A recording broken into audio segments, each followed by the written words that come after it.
going to tell the story and pause and reflect and memorialize an individual. When we had the chance to get and to really put ourselves on the map, you know, for those from Chautauqua know the big deal was to get President Ulysses Grant to Chautauqua in 1875. We started here in 2001. Our goal was to get something that was a big wow. So what's the biggest wow there is in the Jackson biography?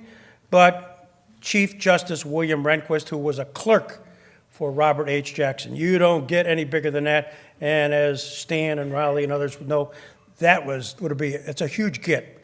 Well, it turned out after a few well-placed phone calls and a letter and a response saying from the Chief Justice directly himself, we have it in the files, said, yeah, I would be interested in doing it. It would be appropriate for me to honor my boss, the facility, which there is no other like it.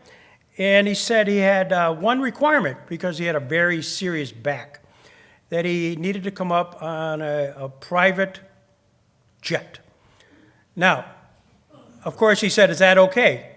And what are you going to say? Yes, that's okay. Now what? You go back and you say, what am I going to do to find a jet to go to Washington to get the jet? So as would have it, baseball intervenes throughout my life anyways. We were part of the Rich Baseball Enterprises. We were known as the Jamestown Jammers, for those who remember. And the number 2 guy in that whole operation was John Dandes. John Dandes, I saw him at the ballpark. I knew the Riches had a jet. And the next thing you know, I asked John, do you think your boss, Bob Rich, Sr. or Bob Rich, Jr. might permit us to use that? I mean, like, what the hell? Just to ask him for the jet.